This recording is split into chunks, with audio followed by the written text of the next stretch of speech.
आप जानते हैं अब्राहम ने क्यों अपनी जिंदगी में मिरेकल्स देखे? अपने 90 साल की बूढ़ी वाइफ को उसने बेटा होते हुए देखा। बाइबल कहती वो अमीर इंसान था, खुदा ने उसको आशीषित किया था और सब कुछ अब्राहम के पास था। और बड़े बड़े राजा जब लड़ने के लिए जाते थे तो अब्राहम से पंगा नहीं लेते थे। अब्राहम एक ऐसा व्यक्ति था जिसे परमेश्वर ने कहा था, अगर कोई तुझे श्रापित करे कि मर जा तू, डूब जा तू, वो मरेगा और वो डूब जाएगा, तू नहीं होगा। जो तुझे आशीषित करेगा मैं उसे ब्लेस करूंगा, और जो तुझे श्राप देगा मैं उसे कोस दूंगा और श्रापित कर दूंगा। ऐसा वंश था अब्राहम। पर बाइबल क्या कहती अब्राहम, फिर से उस वचन को पढ़ेंगे, कहता उस स्थिर रहने वाले नगर की बाट जोता था जिसका रचने वाला और बनाने वाला क्या कौन था? कौन सा नगर था वो? स्वर्गीय यरूशलेम, स्वर्ग, जिसका रचने वाला और बनाने वाला कौन है? ये नगर आपने बनाए, घर आपने बनाए, लेकिन ऊपर स्वर्ग किसने बनाया? बाइबल कहती जब 90 साल की उसकी पत्नी को उसने देखा तो उसको यह विश्वास हो गया था कि अब मेरे इस पत्नी के बच्चा नहीं होगा। पर बाइबल कहती तभी भी अब्राहम परमेश्वर से हटा नहीं। उसे यकीन हो गया कि अब मेरे नहीं होगा, पर मैं क्या करूं, और कोई परमेश्वर है नहीं, मैं अपना स्वर्ग थोड़ी मिस कर दूंगा इन बच्चों के और आशीषों के चक्कर में। तो बाइबल कहती उसका ध्यान स्वर्गीय यरूशलेम की हो गया की और हो गया। कहता वो अब उस स्थिर रहने वाले नगर की बाट जोता था जिसका रचने वाला और बनाने वाला कौन है? परमेश्वर। यानी जब एक विश्वासी अपने उद्धार को प्रथम स्थान पे रख लेगा कि हां मेरी हीलिंग नहीं हो रही, अब क्या दो ही हल हैं, या तो मैं एक बाबा बड़ा सियाना है ओदे को चला जावा, या मैं स्वर्ग की ओर देखूं कि मैं स्वर्ग तो जा रहा हूं कि नहीं जा रहा हूं, जा रहा हूं। अगर मेरा ध्यान उस स्वर्गीय नगर की ओर है, स्वर्ग की ओर है, तो बाइबल कहती है मैं अपने दुनिया के ट्रबल्स की परवाह नहीं करूंगा। और जब ये परमेश्वर देख लेगा कि इसका ध्यान अपने साल्वेशन मेंटेन करने की तरफ है, वो आपको वो सब कुछ देगा जो आपको चाहिए।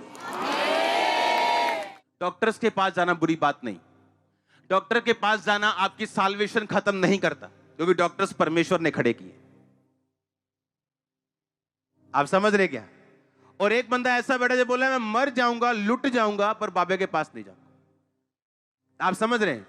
बाइबल कहती है वो दूसरा बंदा जिसका ध्यान स्वर्ग की ओर है कि मैं अपनी साल्वेशन को मिस नहीं कर सकता, मैं अपने उद्धार को मिस नहीं कर सकता। हम भजन संहिता 51 पढ़ेंगे, जब उसकी एक आयत को 12 आयत को हम पढ़ेंगे, उसमें लिखा अपने किए हुए उद्धार का हर्ष मुझे फिर से दे और उदार आत्मा देकर मुझे संभाल। क्योंकि बाइबल कहती उद्धार का एक हर्ष होता है, सेव होने का, स्वर्ग जाने का एक आनंद होता है आपके अंदर। और अगर आपके अंदर वो असली आनंद है कि आप स्वर्ग जा रहे हो, तो इस दुनिया की मुश्किलें, बीमारियां, ट्रबल्स आपको खत्म नहीं कर सकती। आप उन पे ओवरकम करोगे, पैर रखोगे, मसल के बाहर आओगे। आप समझ रहे मेरी बात को? उसने कहा मेरे अपने किए हुए उद्धार का हर्ष मुझे फिर से दे, क्योंकि वो अपना हर्ष गंवा चुका था जब उसने बेतशेबा के साथ पाप किया था। दाऊद भी उद्धार का मतलब जानता था, अब्राहम भी जानता था कि मुझे स्वर्ग की ओर देखना है। इसका मतलब अगर एक विश्वासी इस बात को समझ ले कि बड़े बड़े गोत्र प्रकाशित वाक्य में उनका नाम नहीं मिलता, तो सोच लो आपको और मुझको अपने उद्धार को कितना मेंटेन करने की जरूरत है। बाइबल कहती शैतान को अवसर मत दो। थोड़ा सा भी गलत देखोगे तो वो आगे पहुंचता पहुंचता आपको कहीं तक कहीं ले जाएगा। उसको पहले स्टेप पे खत्म करो।